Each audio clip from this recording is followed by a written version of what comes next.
आखिर वो आदमी था कौन और राघव को नुकसान क्यों पहुंचाना चाहता था? अब उसका अगला शिकार कौन होगा? या राघव उसके वार से बच पाएगा? एक तरफ एक शख्स राघव के खिलाफ प्लान बना रहा था, तो दूसरी तरफ राघव के पापा सुरेश शर्मा काफी टाइम से वॉक करने के लिए पार्क में नहीं गए थे और इसीलिए उन्होंने आज फाइनली अपने सारे दोस्तों से मिलकर थोड़ा मन हल्का करने का फैसला किया और घर से निकल गए। उनके सारे दोस्त भी उनसे मिलकर बेहद खुश थे, मगर इससे पहले कि उनके बीच में ज्यादा बातचीत हो पाती, तभी अचानक से राघव के पिता सुरेश शर्मा की आंखों के आगे अंधेरा सा छा गया और वो बेहोश हो गए। अरे सुरेश, अपनी आंखें खोलो, क्या हो गया तुम्हें? अपनी आंखें खोलो। तभी राघव के पापा के एक दोस्त ने तुरंत राघव को कॉल कर दिया। दूसरी तरफ जैसे ही राघव को पता चला, वो तुरंत भागा भागा पार्क आ गया। पापा पापा पापा, अपनी आंखें खोलिए पापा। मगर उन्हें होश ही नहीं आ रहा था। राघव ने तुरंत उनकी नब्ज चेक की तो वो जरूरत से ज्यादा मोटी लग रही थी। सिर्फ इतना ही नहीं, वो नब्ज राघव को अलग से सफेद से रंग की दिखाई दे रही थी। ये क्या है? ये किस तरह की बीमारी है? मैंने तो ऐसा पहले कभी नहीं देखा। उसने तुरंत उन्हें अपनी गोद में उठाया और उन्हें लेकर अपने घर आ गया। घर आते ही उसने तुरंत उन्हें सुनहरी विद्या की सुइयां लगाई और कहा, मुझे ये तो नहीं पता कि पापा की बीमारी क्या है, मगर मुझे पूरी उम्मीद है कि सुनहरी विद्या की इन सुइयों से उनकी तबीयत में सुधार जरूर आएगा। कहीं ऐसा तो नहीं कि ये सब कुछ ब्लड मून की वजह से हो रहा हो? लेकिन अगर इन सारी चीजों की वजह ब्लड मून है तो मैं ये प्रॉब्लम कैसे सॉल्व करूंगा? इस बारे में तो मैं किसी से कोई बात भी नहीं कर सकता। यही सोचते हुए वो तुरंत अपने कमरे में गया और उसने तुरंत वो बॉक्स निकाला। उस बॉक्स को अपने हाथ में पकड़कर उसने कहा, सब कुछ इसी बॉक्स की वजह से हो रहा है। अगर मुझे इसका राज पता चल जाता है तो मैं ये पूरी गुत्थी सुलझा लूंगा। राघव को उस वक्त कुछ और समझ नहीं आया, इसलिए उसने उस बॉक्स की फोटो ली और उसे गूगल पर सर्च करने लग गया। बहुत देर सर्च करने के बाद उसे एक वेबसाइट मिली जिस पर इस बॉक्स की फोटो थी, मगर उसके अलावा ना ही उस वेबसाइट पर उसके ओनर का कोई नाम था और ना ही कोई इंफॉर्मेशन थी। बस उसके ऊपर 3 शब्द लिखे हुए थे, डूम्सडे फ्लॉक। डूम्सडे यानी प्रलय का दिन, फ्लॉक यानी झुंड या समुदाय, मतलब प्रलय के दिन का समुदाय। इसका क्या मतलब हो सकता है? क्या ये बॉक्स किसी समुदाय से जुड़ा है या प्रलय से? मुझे तो कुछ समझ नहीं आ रहा है। अगले दिन सुबह अपने पापा को देखने के बाद वो क्लिनिक पहुंच गया ताकि कम से कम वो इंतजार करते करते दूसरे लोगों की मदद कर सके।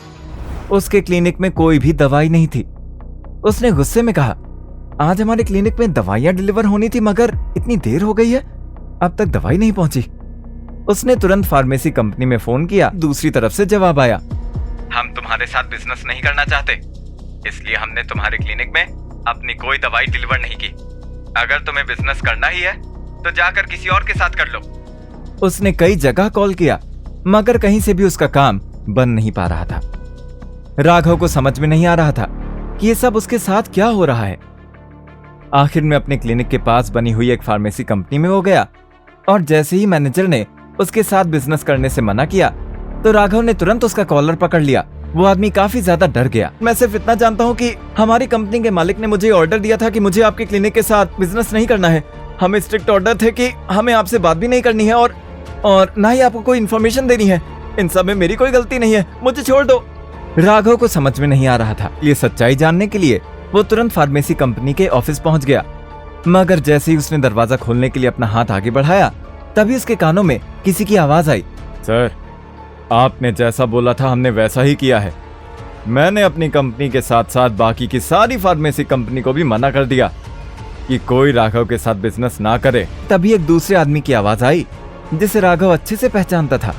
उस आदमी ने कहा, अब देखता हूँ कि ये राघव अपना क्लिनिक चलाता कैसे है।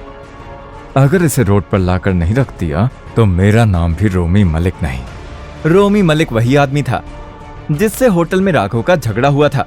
पिछली रात भी रोमी ही था, हैट पहने, जो किसी को राघव को बर्बाद करने के लिए पैसे दे रहा था। यह सुनकर राघव की आंखें खुली की खुली रह गईं। उसने तुरंत धक्का मारते हुए दरवाजा खोला और अंदर दाखिल हो गया। उसे देखकर कंपनी के मालिक और रोमी दोनों की आंखें खुली रह गईं। रोमी गुस्से से लाल हो गया।